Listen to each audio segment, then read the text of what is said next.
I'm going to be talking about Shawn Michaels' career. He was trained by Jose Lothario and made his pro debut in 1984. He is married to former Nitro girl Whisper and has 2 children, Cameron and Cheyenne. In 1986, Shawn started the team with Marty Jannetty in the Central States area. He quickly moved to the AWA, where they immediately feuded with Buddy Rose and Doug Summers. On January 27, 1987, they won the tag team titles. In 1987, they were very briefly in the WWE, but fired. They returned to the AWA and regained the tag team titles. While there, they met Scott Hall. In 1988, they returned to the WWE and were renamed the Rockers. Most of their matches featured them in the role of David against their Goliath-sized opponent. Despite it being one of the top WWE or WWF tag teams, one of the top WWF tag teams for several years, they never won the tag team titles. It appeared they once beat the Hart Foundation for the titles, but the match was never televised due to the top rope breaking. In the late 1991, the Rockers broke up when Shawn Michaels threw Marty Jannetty through a plate glass window. Several months later, Shawn became the Intercontinental Champion. He would lose the title to Marty Jannetty, but regain it with the help of his new bodyguard, Kevin Nash.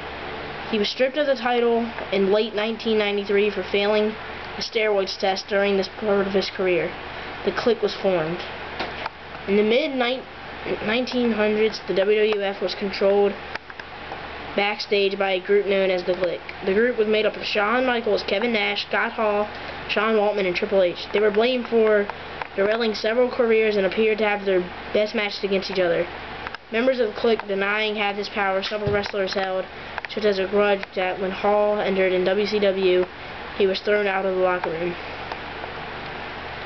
Shawn became the WWF champion next year by beating Bret Hart at WrestleMania 12.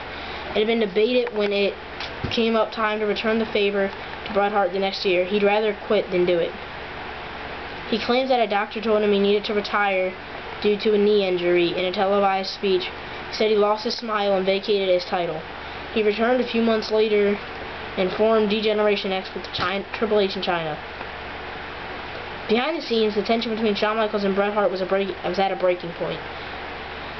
In the most talked about match ever, Shawn beat Bret, which was known as the Montreal Screwjob, at Survivor Series 1997. After winning the Power Struggle, Shawn injured his back at the Royal Rumble in 1998. He landed at the Undertaker's coffin the wrong way. His next and final match occurred at WrestleMania 14 when he lost the title to Steve Austin. In his time away from the ring, he was briefly an on-air commissioner and trained several wrestlers, including Matt Bennetley and Spanky. He also became born-again Christian. Shawn returned to the ring at SummerSlam 2002 and feuded with Triple H. This feud has gone on for several years and resulted in some of the best matches in his career. In addition to feuding with Triple H, he also feuded with Kurt Angle and Hulk Hogan in 2006. Shawn Michaels and Triple H reformed D-Generation X.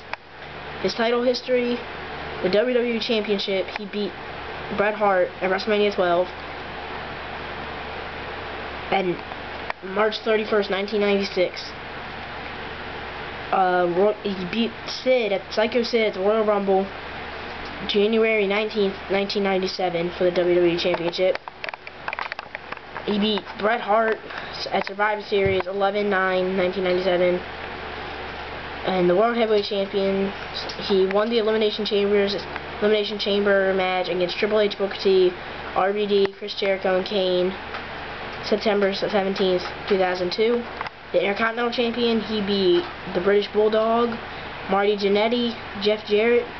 And with the World Tag Team titles, with Diesel, he defeated Owen Hart and Yokozuna. With Steve Austin, beat Owen Hart and Davey Boy Smith.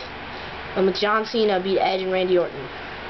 The Unified Tag Team titles, with Triple H, beat Big Show and Chris Jericho in a TLC match. And the European title, beat the British Bulldog. Well, that's it.